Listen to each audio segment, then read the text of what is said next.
Hey, welcome to Cal-Free Kicks. On this channel I review leather-free sneakers only, and today's video is all about a budget drop from New Balance. It's the New Balance 411 version 3s.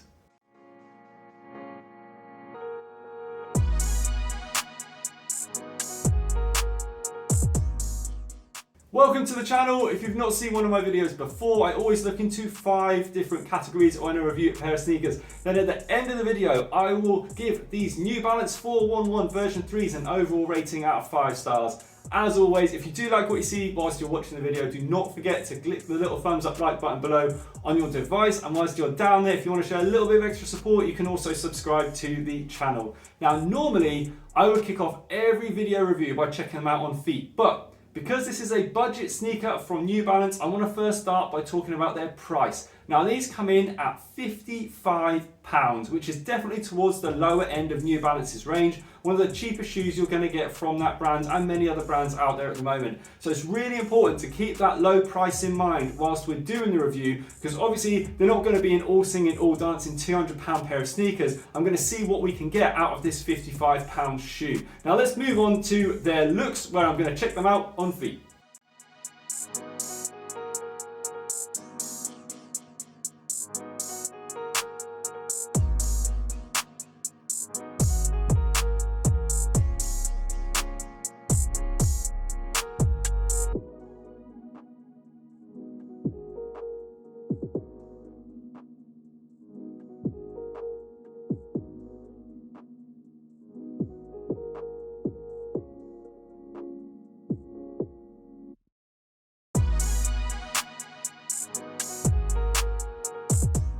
So looks wise, they do look like a budget sneaker. There isn't too much to them. They've got an all-in-one no-sew upper, which means this is one piece of fabric that the whole upper of the sneaker is made out of. You've got this very highly perforated material on the upper of the shoe with some TPU detailing around the lace loops and some TPU printed on New Balance branding on the outside and inside of your foot. At the very foot of the laces, you've got some kind of off-center New Balance branding with further New Balance branding on the tongue. The insole for the sneaker, just plain black, very simple. Around the back of the heel of the shoe, also again, nothing really there to talk about at all. As you move towards the midsole, it's an unnamed EVA midsole on these New Balance 411 V3s. They've got some really nice indent dimples though that do add a little bit of texture and character to the midsole. And then as you move towards the outsole, there's only some small rubberized areas on the very toe part of the shoe and towards the heel, whereas the rest of it is this EVA kind of firm midsole that runs through to the outsole of the sneaker. I would expect really to see more rubberized areas on the foot, because I would worry about the long-term wearability of this EVA foam midsole.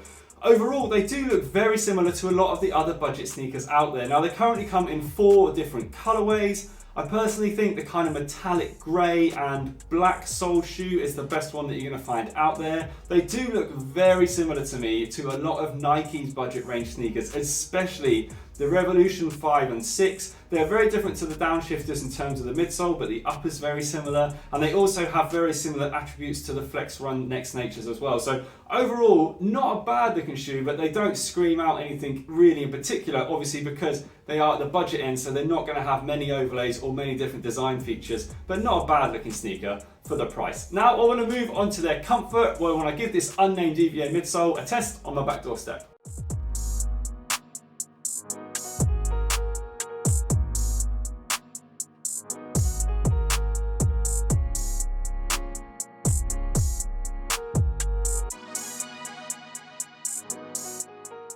So when I do tests on the back doorstep, I put all the pressure I can on the midsole to see how responsive they are and how much bounce back you get. Now, this definitely rides on the firmer side. You can feel it in hand when you're squeezing the midsole. It is very, very firm to the touch. But obviously I think that's got a lot to do with the fact that they're trying to keep the weight down. And also by keeping the weight down, they've not put many rubberized strips on the bottom of the sneaker. That means this EVA foam midsole is going to have to be quite hard wearing, as a lot of contact from the ball of your foot is going to be made on the ground. So it's going to be on the firmer side rather than more soft and cushiony, because that would wear a lot easier. Overall though, it is firm underfoot, but it's not too bad. Now, on top of your feet, fit wise, They do fit a little bit snug for me. I've got slightly wider than average feet, and the toe box area here did pinch a little bit, but because this has got quite a lot of give in the upper, it didn't feel too bad, just a little bit snug. Lengthwise, they're a perfect fit lengthwise for me. So if you do have wider than average feet, I may consider going half a size up. But if you've got kind of average feet, you want to go true to size.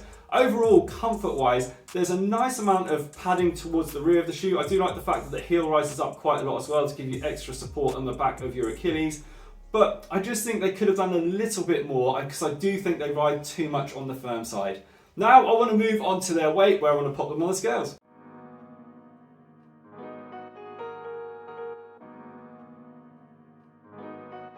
Absolutely incredible result weight-wise, coming in at 220 grams per shoe. The combined pair of these sneakers comes in at weighing less than one Nike Air Force One. So they are incredibly lightweight. And like I said before, by reducing the amount of rubber on the outsole and also possibly by reducing the materials they've used on the top of the sneaker, they have definitely kept the weight down to an incredibly low weight. And that adds to the comfort for me with these sneakers. Now, whilst they ride on the firmer side, the experience of wearing an incredibly lightweight shoe like these, it really is something, because they don't really feel like you're wearing anything at all, and it just adds to that comfort level. Because if you are looking for a day in, day out shoe to wear as a lifestyle sneaker and you're not too worried about long-term performance or the fact that they don't offer too much bounce back, then this sneaker really could be for you. Now I want to move on to their breathability, where I'm going to pump this perforated upper full of smoke to see how breathable it is.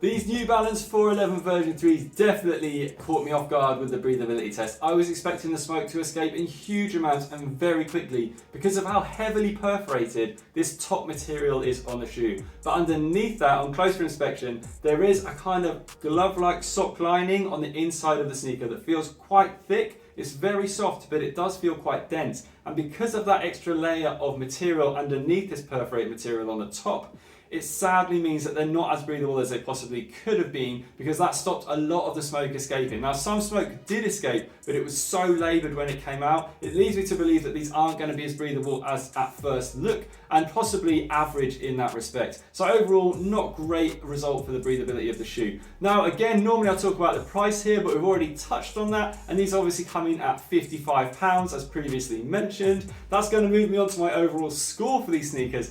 Now, taking into account that price of £55, I'm going to give these a pretty strong 4 stars, just because I think the comfort and weight that you get from these for £55 is really nice. Now, don't forget, they do ride slightly on the firmer side, but the weight of these just makes them feel really nice on feet. That extra layer that stops the breathability also adds to the comfort when you're putting your feet inside the shoe and on top of your foot. But sadly, looks-wise, I do think they look like quite a standard budget shoe. They're not really popping out at me, but there are some nice colorways out there to choose from.